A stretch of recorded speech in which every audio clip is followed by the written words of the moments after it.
Alright, kind of reluctant to do this video at this point, but as you can see I'm doing it. I have just started to paint these. Now, it's not finished, please understand that. It's kind of smudgy. I'm going to go over it next with another coat of red, then I will be going over with the black to cover up my mistakes. You know, like here between the G and the top of the U, you know, the brush went in there. So, you know, I'll be going in there with some black paint. Also, as you can see, I've painted in here. Okay, you guys probably don't like that, but hey. And then I decided to pick this number out because I had a paintbrush in my hand. Give me your thoughts, guys. You know, I won't be insulted if you say, hey, ooh, that looks fucking awful. Ooh, what'd you do that for? You know, your opinion and my opinion differ. No big deal. I'm just doing what I like. And I want this to stand out. And yeah, I know you're probably not even going to see it unless you really shove your head under my hood when it's done. Bonnet. Anyway, there you go. Just thought I'd show you guys this. I've cleaned all this up now. Got to clean this a little bit more. And a slight aside. Just spoke to the engineering shop that's doing my head. They promised me photographs of work they do as they do it, so hopefully that comes to fruition, and if it does, then I will be sharing those photographs with you guys, but that won't be for another 2-3 weeks yet at least. I took it there on Friday. I called him today. I didn't expect him to answer. It's Saturday today, and he said no, it's not finished. So those guys have got a good sense of humour. I hope their work is as good as their humour. We will find out. Alright, that's enough for the moment. I just thought I'd add this in. Alright, just wanted to show you this. Don't believe I have shown you this cleaned up now. Looking nice and smooth. Now, is it perfectly flat? It's certainly flat. Put a straight edge on it. Looked good to me. I'm not sure yet. Big decisions. See what the machine shop would charge me to deck that. Hopefully not a lot. Hopefully it wouldn't cause too much damage to my paint, because I'd have to do it again. Let me take you to the other side of this block, but give me a second because I need to flip it over, and I can't really do that while holding the camera. So give me a second and I'm going to flip it over. Okay, here it is, flipped. Again, I have cleaned all of this up, feeling nice and smooth. Shouldn't need to do anything with this, just put the shaft back in, but of course that's not done until I'm ready with the crank. This, as I've mentioned before, has a number of scratches on it, so I'm going to put a really good coat of sealant on the edges where the gasket goes. It'll probably be okay, but I don't really want this to leak. And the more and more I look at this engine, despite my previous comments, I'm pretty sure this has been out or been apart before, because the scratches here, some of them are quite deep, which means the morons that did it didn't give a shit about what they were doing, which is really annoying, but too late now. It was probably out in Saudi Arabia where this car lived for quite some time. Got a bit of clean up to do in here still, but that's no big deal. Alright, that's it for the moment on this.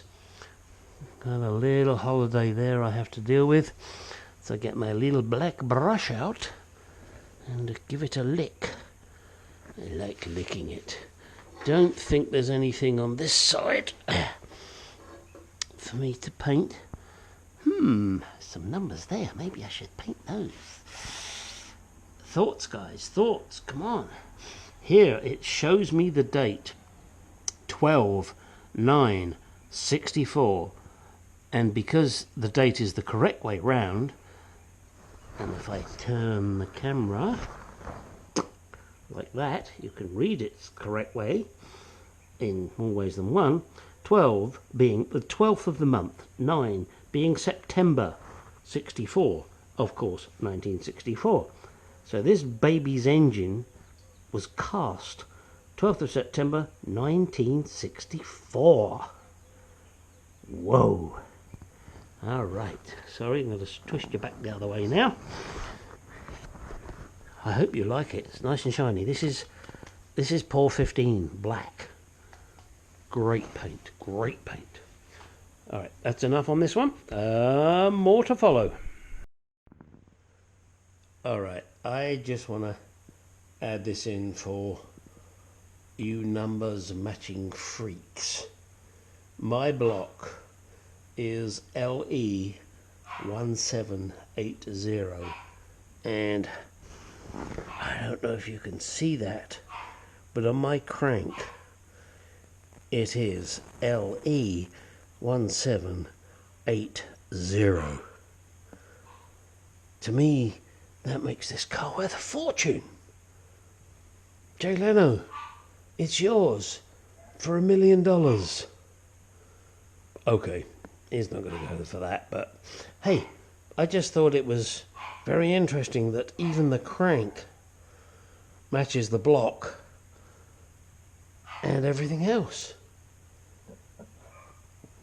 How about that? Just wanted to add this little bit on the end of the video. As you can see there, the date is 12/9/64, and that being the correct way, of course, being the 12th day of the 9th month of the 64th year, which is the right way to do it. That I may decide to paint for fun. Oh, and there's a Z there. I might decide to paint that. Oh, and an HFS. That's probably the casting company's initials, I would guess.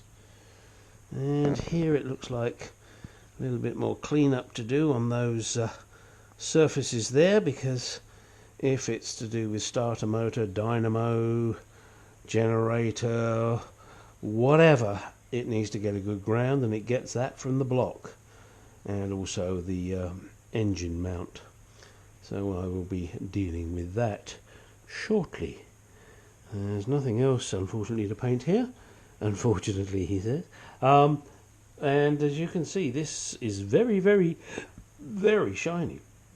It is good old Paul 15. This one is black. Very shiny, very good, very nice. Love that stuff, guys. Okay, time to close this particular video. As I've mentioned before, I've jumped from piece to piece. Just wanted to show you guys these two pieces here.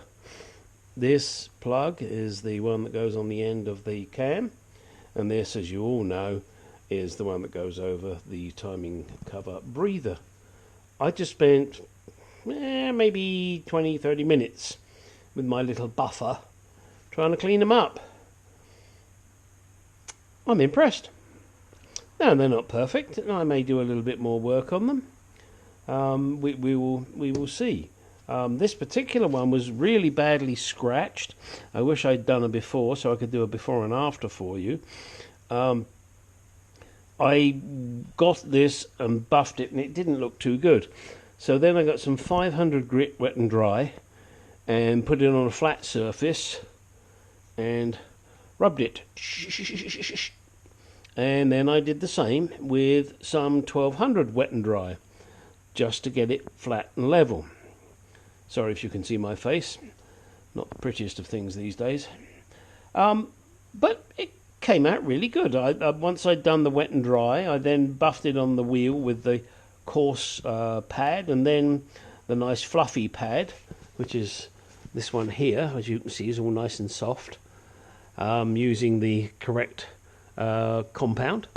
Polished up very nicely. just thought you might be interested in that. If you're not, I'm sorry. I just thought it was interesting. It's part of the engine rebuild. Nothing really special about it apart from it's fun to do. Now, in order to maintain this shine, I am seriously considering some kind of clear lacquer. Don't know, haven't decided. Don't want to keep polishing it, so we'll have to see. I'll let you know what I do in a later video, I'm sure. Just a little addendum with regarding polishing aluminum. This is my motor and this is the wheel.